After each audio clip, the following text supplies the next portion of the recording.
Welcome to the Mizzle Dub Show. Welcome to the Mizzle Dub Show. Dub Show.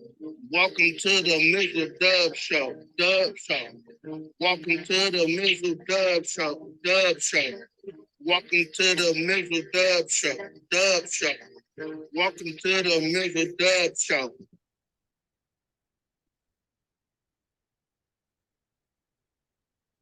They say a series does not start until the home team loses. Oh, yeah. Fans, the 2023 NBA Finals has started. Yes, as the Miami Heat, as me and Mizzle did predict on our last show, we said they would get game 2. And to quote the great Rasheed Wallace, who gave us one of the greatest sound bites of all time, they will not win game 2. They will not win game 2. You know? The Miami Heat won game 2 in a fantastic game, actually. The final score was 111 to 108. It was tremendous. It certainly was a game. It certainly was a game of runs. Yes. A game of runs, a game of back and forth. But one thing we did say on our last episode, which once again, welcome to episode 93. We are almost to 100 shows. Almost to 100 shows. And nearing our 3rd year anniversary of this idea that, again, as I always said, I cannot take credit for this. This was Mizzle's whole idea. Stop it. Hey. I'm going to give credit where credit is due. Of course, they've always said our ultimate motivation was, of course, as we have to call them, Uncle Tony and Uncle Wilbon.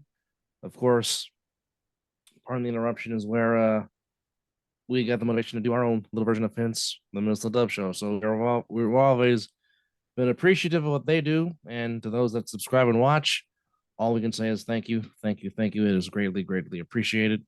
We'll get our glad you've graphics been along for this together. ride.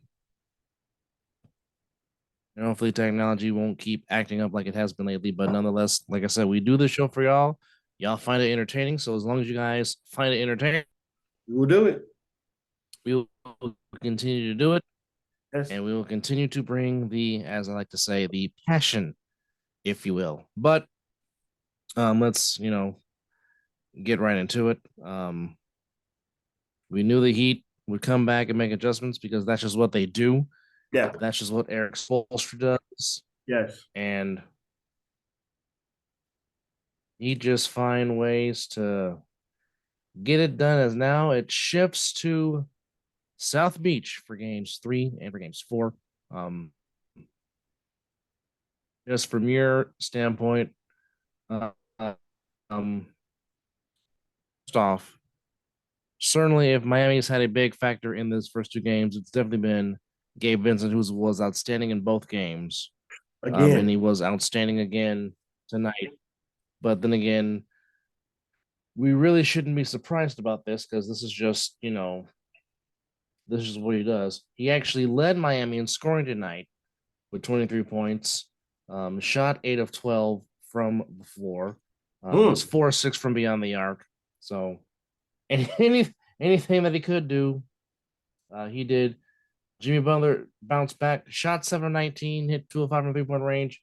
But actually, Kevin Love actually got some playing time tonight, which we kept asking, where is he at? Didn't I say that he'll play? I didn't see this. I didn't see him starting, but I figured he would play because this was a pivotal game for the Heat, and they needed some more experience out there. So good to see him out on the court. Yeah. Bam had another solid game, 21 points, 9 rebounds, 4 assists. Kevin Love got 10 big rebounds. Yes. With his playing time tonight. Yes. Strus had 14. Yes. Bam and Jimmy both had 21 points. It was Gabe Vincent that led the way. Lowry had 9 off the bench. Cody Zeller added 4. Duncan Robinson had off the bench, as it was enough to get by for Miami. Itch did the majority of the scoring. He scored 41 and Denver had 11 rebounds. Only had 4 assists tonight. So, but what did you ask me last night, and what did we say? We make Joker the scorer. Don't let him be the whole facilitator. Don't let him see the whole score. Yeah. you see he scores 41 points, or when he has high point average, they typically don't win. That means that the defense has done a good job with the surrounding players. Jamal Murray still had a tremendous game. He was killing them in the first, second quarter. He was just getting everything he wanted. But it seems like that Miami's going to have to find a way to tune up that zone, because every time they run into that zone, Denver finds a way to destroy it. It just doesn't work.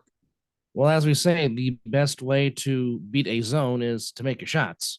Yes. And so far in the series, for lack of it, Denver seemingly has hit their shots in the zone. I mean, Murray only had 18 points, but because he was killing them in the first half.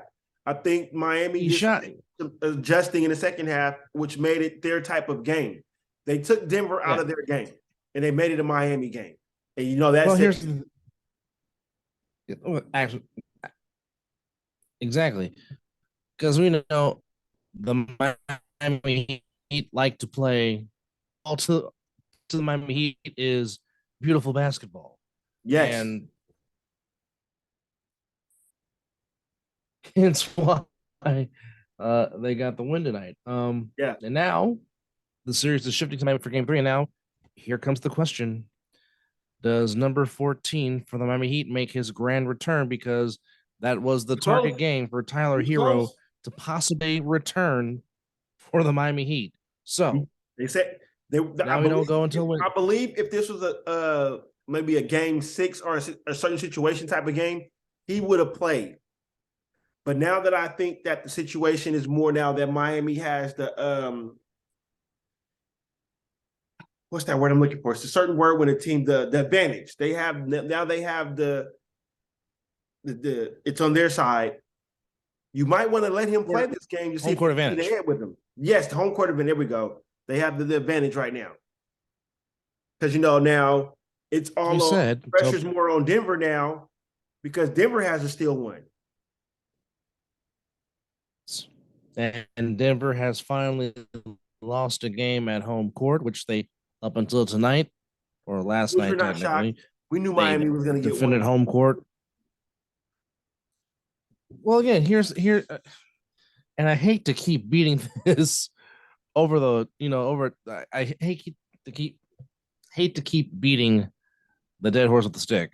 Well, you know how again, as I've been saying, they repeat the same thing over and over. I mean, we don't abuse it like other avenues of sports. We just kind of reiterate things that we say. So you're not abusing. Well, again, as I've been saying all postseason long, this is not your normal 8th seed.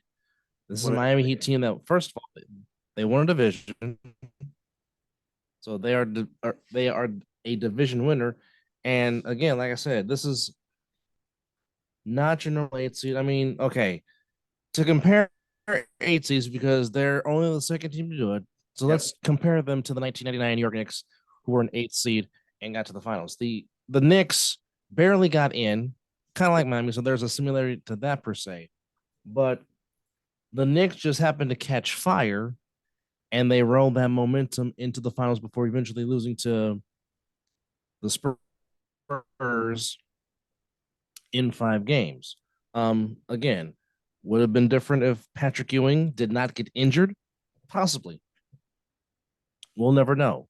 And obviously in that series, Patrick Ewing was severely missed, because you would have had you had Ewing and Robinson and the legendary battles that they had down low. You would have had that, and possibly you would have had Larry Johnson on Tim Duncan, and made the better team win. But, of course. But Miami, in this case, it's just they don't care if they're the number 8 seed. They don't care if they have to win the road. They actually thrive on it, to be honest, because like I said, 3 of the 4 wins in the Eastern Conference Finals were on the road, including Game 7. So again, Miami being an altitude in the Mile High City, the thin air, your lungs are burning, this, then the third, what have you. They don't care. And plus, like I said, going back to Game 1, they lost by 11, but it could have been more. It could have been more. I think in their case, they just felt like they ran out of time. They ran out of time. Because they could have been more. Because again, They tons of open shots in game one. Mhm. And if they fall, it could be Miami. They needed only to get one. They got that one. Indeed. It came tonight. So, question. So now you're Denver. Yes. You now have lost for the first time on your home court, and Mhm. now you're going on the road. What's your mindset? Do you feel like you gave away game two, or you like okay? So let's go. Let's go get it. What's the mind? What should be Mike Malone's mindset going into game Well, three in Miami? the mindset is that you continue to play the same style of basketball you've been playing. Because number one, you were down 11 in the blink of an eye, and you turned that around and went back up 10 points. So it's just a simple fact of the matter is that Miami made more shots. They grabbed more, maybe more rebounds, but they just did enough to win that game. They weathered, like you said, in the post show. This was a boxing match. They were countering each other. It's just that in the championship rounds, Miami just pulled out in the end. There's nothing really that Denver needs to change. I mean, they were still doing what they needed to do. Murray was getting off. Jokic got his. But the thing about it is, what we said in our last show, Miami put the clamps on the surrounding players. Like I said, Jokic got his. Like I said, Murray played some decent basketball, but nobody else was hot. Nobody caught fire to where it was like, oh my God, the bench squad is scoring. Oh my God, all Yeah, it five are wasn't. scoring. It wasn't the fact that you had Michael Porter burning you. You didn't have Caldwell Octavius Pope burn you. Yes. Aaron Gordon burn you, or Bruce Brown. It was So. But on Miami the flip did what they side for needed to do. Miami, They put the clamps on everybody else and let the main scorers get what they needed to do, but just enough to win. But Mike Malone should just go in with the same attitude that he's been the whole season. Continue to run the offense.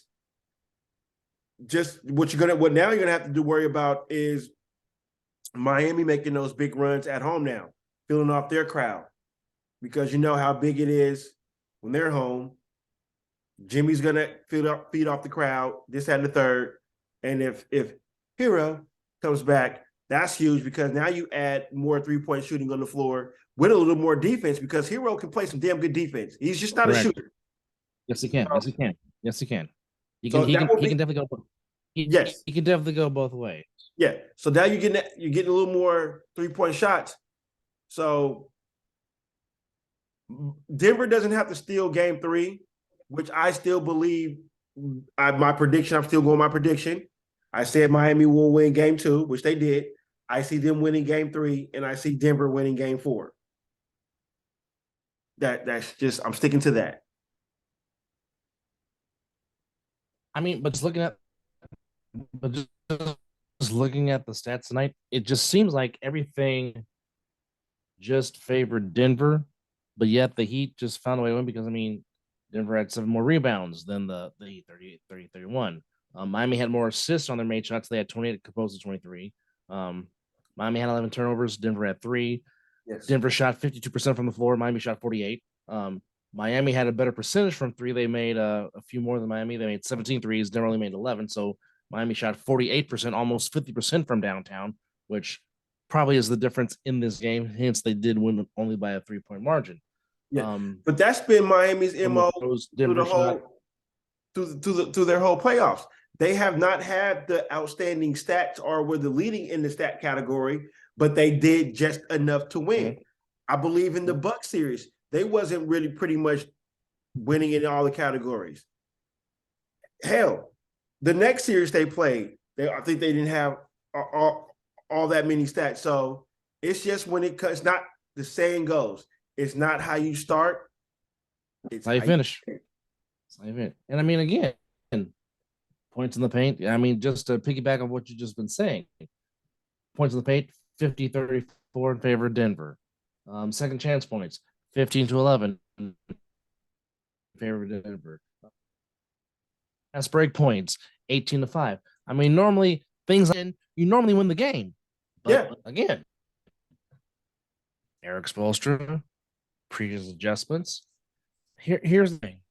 There will never not be an Eric Spoelstra coach team that will never be ready to play a game. They may get blown out because, yes, things like that do happen in the NBA from time to time. But you will never hear that squad or hear him saying, we were unprepared. Yeah. You'll never. But you heard from Boston coach. You'll never hear that. He didn't have his players prepared. Yes. What you mean? What's the practice for? What is the practice for? You prepare for the game. So that means you just didn't make adjustments.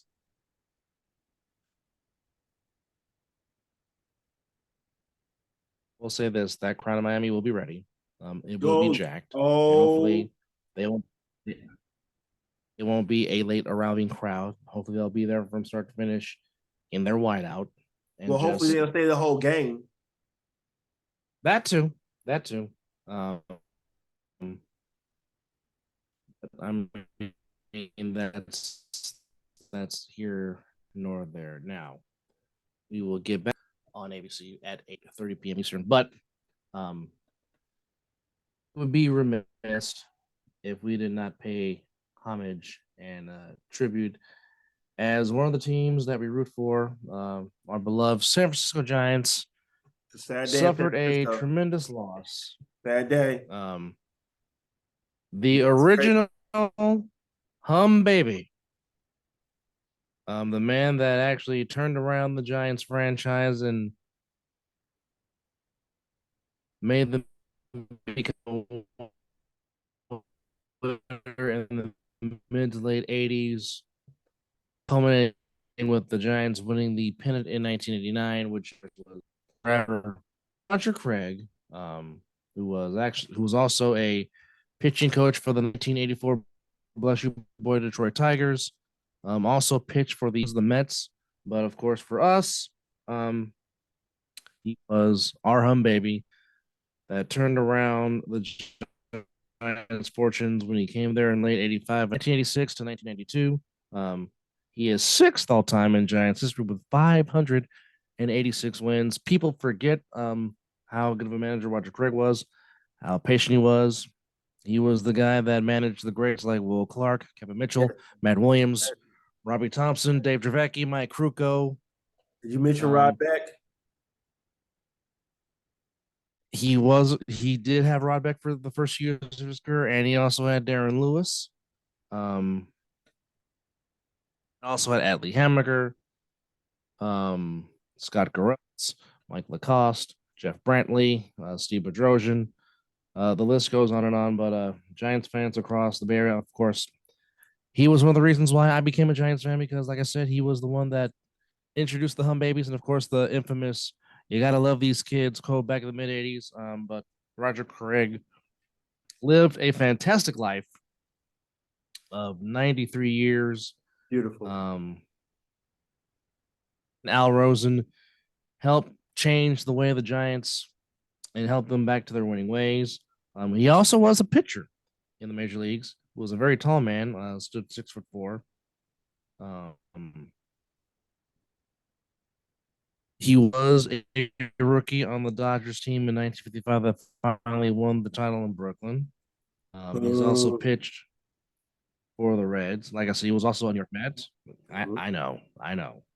But in his career, he actually played 12 years in the major leagues. With a 74-98 career record and 19 career saves, had a respectable ERA of 3.83. Pitching coach for the Padres and for the Astros, but of course, like I said, he won a World Series ring, being Sparky Anderson's pitching. Actually, his first year managing was in 1978 with the San Diego Padres. Yes. Got them to their first winning record in team history, but was fired after they struggled in 79. With that said, he was hired by the Giants in 85, managed them through the 1992 season, of course, winning the division titles in 87, of course, the pennant in 89. So, with 568 wins as a Giants manager, 738 in his major league career. From North Carolina, so he was a Southern man and is actually a NC State Wolfpack alum. Oh, So he is survived by his wife Carolyn, his 4 kids, um, 7 grandchildren, 14 great grandchildren. But for us, he was the guy that introduced us to the Will Clark, Robbie Thompson, Kevin Mitchell, Kenny Maldonado era. So to the original hum baby, Roger Craig, thank you for everything you did for the Giants.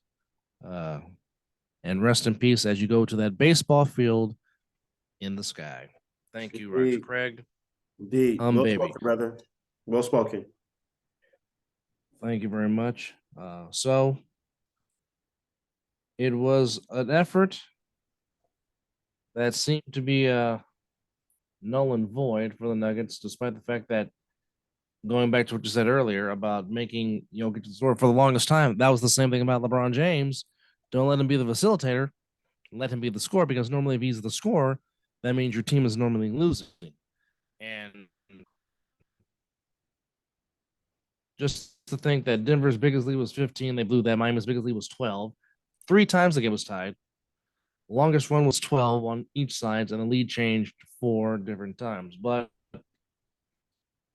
it was the fourth quarter, I think, that some more box scoring here to see. Yeah.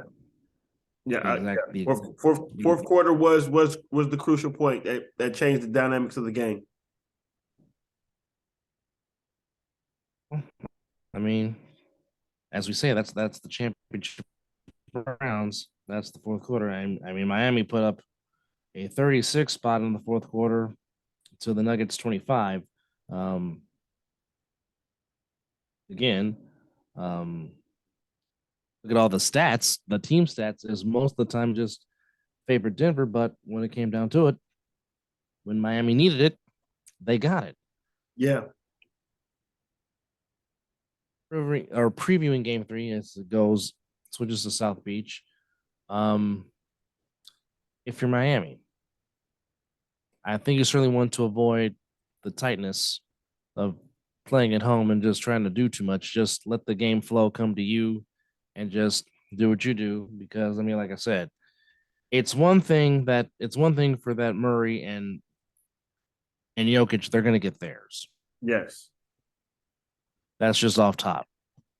Because that's just what they do. And I think what you do is you make sure you don't let Porter, Caldwell Pope, Bruce Brown, you don't let those other supporting cast guys beat you. It's almost kind of like the strategy the 2004 Pistons used against the Lakers, where, okay, Shaq's going to get his because he's Shaq.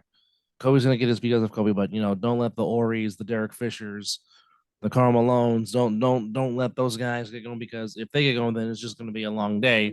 Exactly. And then Chick Hearn's going to say the game's in the fridge. So we'll say that the Joker will bounce back, and he will, as you would say, walk through the door and get another triple double. I think that's going to happen. But I think this game 3, I think this is the game to where we will see Jimmy Buckets go off. I just have that feeling. Mm-hmm. And as we say when we watch our beloved Giants, he's due. he is definitely due for a Jimmy Buckets type game, and I think it comes in game 3. That's just what I think. That's just what I feel. And like I said, if Tyler Hero does indeed come back, which he's targeting game 3 for, and if he does come back, that's going to give a huge spark not only to that crowd but to that bench for sure. I second everything you just said right there. I believe that the whole team, I just believe the whole team is going to feed off the crowd and just have a tremendous game. I mean, yeah, Jokic is going to walk in with his triple-double. Jamal Murray is still going to play tremendous basketball. It's just that the Heat is going to have to worry about that other supporting cast, which I think they'll be fine. But, yeah, that crowd is going to give everything that Miami needs. I still believe that Strus and Duncan Robinson are my X factors. And Bam, you know what? I am not shocked at anything that Bam is doing in any series right now. He's out there on a mission. He's grabbing rebounds. He's driving to the basket. He's passing the ball. He's setting good screens. I mean, he's almost like their Draymond Green out there right now. Well, as you said tonight, this is the finals. we got to win out. And they did, because they were down as many as 15. And interesting stat that Denver was 11-0 in these playoffs when leading by double digits at any point in the game. And they had a 15-point lead. And then they were 37-1 this season when leading at least by 8 going into the fourth. But the Miami Heat said, you know what? Hold it. Hold it. And make sure you smile for the make sure you smile for the camera. Because they outscored Denver 17-5 in the first 3.25 of the fourth quarter. And they eventually went up by 3, even though they had to survive the step back 3 from Jamal Murray, which almost found its mark, and you possibly might be playing into the fifth quarter. But again, they added, they gutted one out. And here's something that really hasn't happened in a while. This is the first loss for the Nuggets at home since March the 30th. So we're almost talking about 3 months since the last time the Nuggets lost a home game inside Ball Arena, inside the Mile High City. So talk about protecting home court. Yes, they have definitely held serve inside Ball Arena in Denver, Colorado. But now they will go to the road and see what they can do. I mean, Murray had a solid game with 18 points and 10 assists, but he needed at least 21 points, but it did not happen. Yep. So if you're the Nuggets, is it just more of just keep playing your 2-man ball with Jokic and Murray, and hopefully your role players can hit down shots if it's called for it? You run with that until it doesn't work. If Miami figures out how to stop that, then you're gonna have to adjust. You're gonna have to get to I will run it, but try to set something out on the perimeter, because you're gonna have to hit your jump shots. Because I think Miami's gonna force you to try to shoot your jump shots. They're not gonna give you too much anything inside, because they're gonna try to guard that 2-man game with that little pick and roll that they try to run. So you're gonna have to try to set something up for your shooters. If the inside is working, run with it till it doesn't work, but make sure you got shooting in that package, because you're gonna need a lot of that, because Miami's gonna make them shoot for sure. They're gonna protect the rim.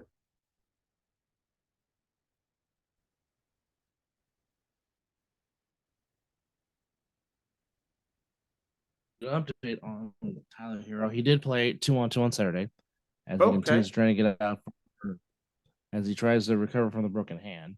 Yes. So his status from game 3 is unclear. Up in the air. But again, he is trying to work his way back. It just seems like anytime Miami gains momentum, it's just so hard to kill. Because they don't quit for nothing. First off, nope. And again, like I said, that's why they won tonight. They will force you to play their game. You like it, which obviously they did tonight. They said, "Okay, Joker, you get yours, but we're gonna make sure that Jamal Murray doesn't match you, but we're definitely gonna make sure that Gordon and Porter Jr. and Caldwell Pope." Yes. And Brown off the bench, we're going to make sure that those guys do not necessarily beat us. And if they do, tip cap, but we're not going to let you do it. And like I said, man, I think Jimmy Butler's going to have one of those Jimmy Butler moments in game 3 in Miami. I don't disagree. That's just what my gut's telling me. I don't disagree. I don't. I just think he's going to go out there and play tremendous basketball, and the team's going to feed off that, and the crowd's going to love it. And I'm not going to say that Denver's not going to be like starstruck or anything like that. I just believe that leaving home, even though Denver has played well on the road, I just think game 3 is just going to be too much for them, and that crowd is going to be hot. Just like how I said in the previous show that I really wanted game 1 to be in Denver to give those fans that feeling of hosting the final in game 1, because the atmosphere in the crowd was tremendous. It was wonderful. Oh, crowd! The ball arena for both games was outstanding. You couldn't ask for anything more. I mean, as I've already said before, I mean, Denver is one of the best is cities and has one of the best fan bases in sports because I mean, they show up for them. And this league is going to show you how great Nugget fans are when they fill that arena up because that arena can get very, very loud. Now they come to Miami Vice, and we will see if Jimmy Butler will bust out with the crock in the tubs and just come through playing like fire. So games 3 is on Wednesday. Again, the series is tied at a game apiece as the Heat bounce back as Mizzle and I projected and thought that they They're would. milking these They days won now. 11-1. Yeah, there they are. It's a 108 win. Of course, as we've often said that if it ends up having to be a game 7, it'll be on Father's Day, and then we'll just think, you know what? There might be some illegal stuff going on. But for now, it's a 1-1 series tie. Heat get the win. uh Mizzle is having himself a moment with what I just said, but I mean well, Batman, not saying you're wrong. I just feel that that's a perfect story, and definitely, you know how the jokes are made that the on Mother's Day she gets the steak and lobster and all kind of stuff like that, and then on Father's Day he gets like a number 2 from McDonald's or something like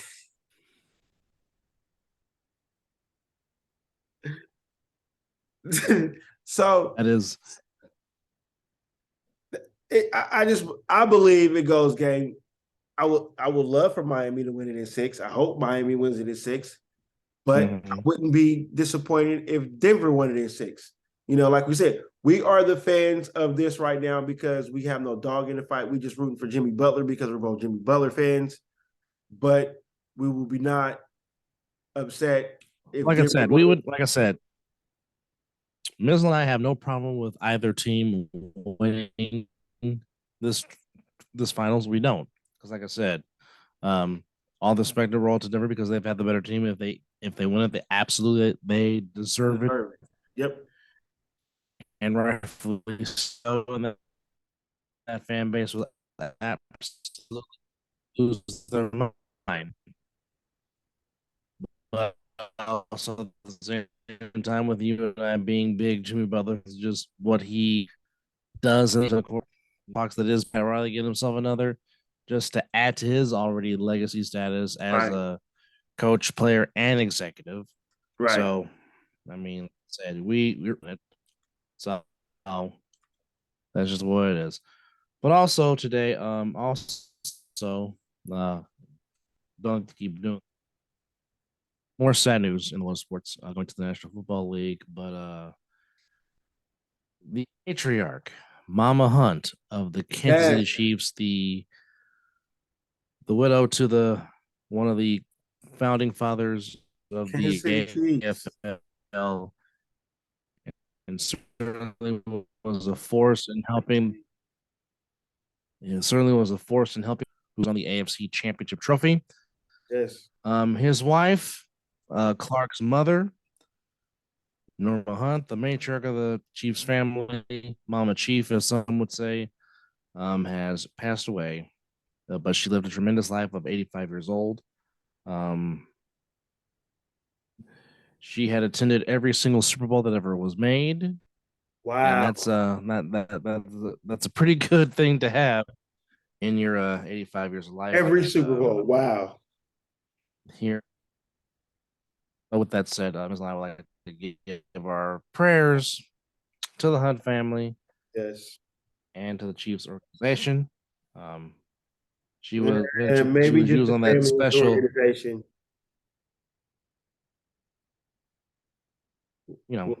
We'll just keep it with the family, not the organization. Yeah. Nonetheless, Norma Hunt passed away at the age of 85.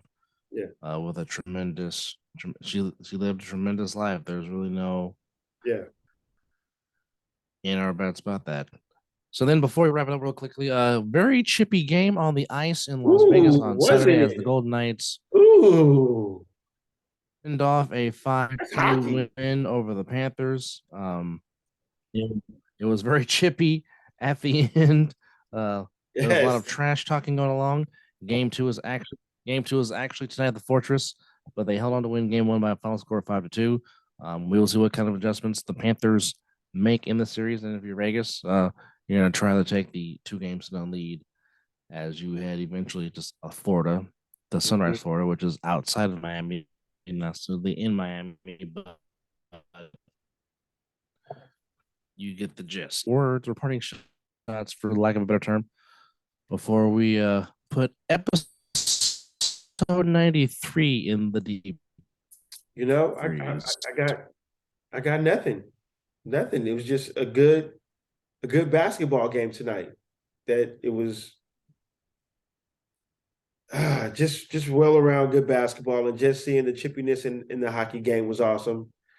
Just because, it's for it all right now. So everybody's a little on the edge. So they want it. They want to host the championship for their city.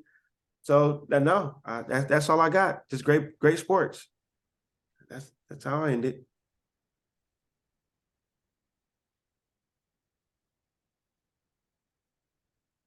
Don't go against what they're saying either. So, again, just to recap, he get the win in game two, 111-108, to even up this NBA final series at 1 game.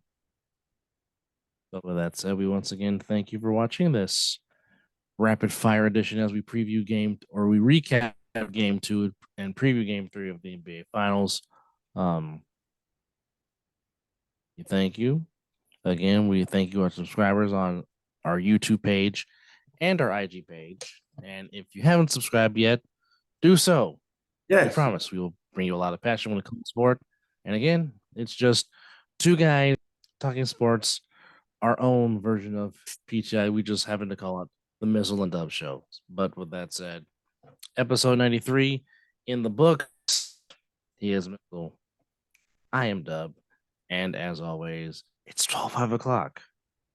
And if your cup is empty, it's still 5 o'clock some damn where. Good night. Or morning.